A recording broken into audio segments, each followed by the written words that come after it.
জাহাঙ্গীরনগর বিশ্ববিদ্যালয়ের কার্যালয় থেকে প্রধানমন্ত্রীর ছবি সরিয়ে ফেললেন বাংলা বিভাগের সভাপতি। কোটা সংস্কার আন্দোলনে হতাহতের ঘটনায় প্রধানমন্ত্রীকে দায়ী করে কার্যালয় থেকে তার ছবি সরিয়ে ফেলেছেন জাহাঙ্গীরনগর বিশ্ববিদ্যালয়ের বাংলা বিভাগের সভাপতি অধ্যাপক শামীমা সুলতানা। কোটা সংস্কার আন্দোলনকে ঘিরে শিক্ষার্থীদের হত্যা, মামলা, নির্যাতন ও গ্রেপ্তারের ঘটনায় প্রধানমন্ত্রী শেখ হাসিনাকে দায়ী করে নিজ কার্যালয় থেকে তার ছবি সরিয়ে ফেলেছেন জাহাঙ্গীরনগর বিশ্ববিদ্যালয়ের বাংলা বিভাগের সভাপতি অধ্যাপক শামীমা সুলতানা। সাম্প্রতিক এসব ঘটনার মধ্য দিয়ে স্বাধীনতার অর্জন ভুলুণ্ঠিত হয়েছে বলে দাবি করেছেন তিনি। গত বৃহস্পতিবার দুপুরে অধ্যাপক শামীমা সুলতানার কার্যালয়ের একটি ছবি সামাজিক যোগাযোগ মাধ্যমে ছড়িয়ে পড়ে। ছবিতে শামীমা সুলতানাকে চেয়ারে বসে থাকতে দেখা যায়।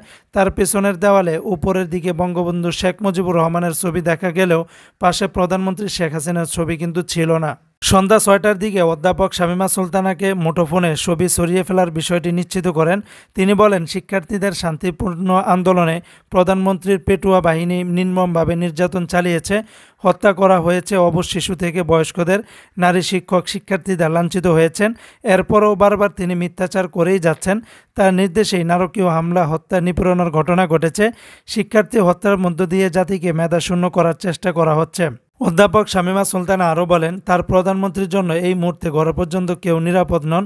তার হাতে অসংখ্য শিক্ষার্থীদের রক্ত লেগে আছে, যার জন্য বঙ্গবন্ধু ও মুক্তিযোদ্ধাদের অবদান হুমকির মুখে পড়ে যায়। তার ছবি আমার কার্যালয়ে কিভাবে রাখি? শিক্ষার্থীরা আমার সন্তানের মতো, যার হাত আমার সন্তানের রক্তে রঞ্জিত, তার ছবি আমার দেওয়ালে রাখতে চাই না। আমার মনে হয় প্রধানমন্ত্রী তার কার্যকলাপের কারণে মানুষের হৃদয়ে আর নেই, তাই বঙ্গবন্ধুর ছবি রেখেছি, কিন্তু তার ছবি সরিয়ে ফেলেছি। উল্লেখ্য, ২০০২ সালে মন্ত্রিপরিষদ বিভাগের এক বিজ্ঞপ্তিতে মন্ত্রীদের কার্যালয় এবং বিভিন্ন কার্যালয় বা অধিদপ্তর, বিদেশে বাংলাদেশের দূতাবাস এবং সব স্বায়ত্তশাসিত প্রতিষ্ঠানের কার্যালয়ে সরকার প্রধান হিসাবে প্রধানমন্ত্রীর প্রতিকৃতি টাঙানোর নির্দেশ দেওয়া হয়েছিল।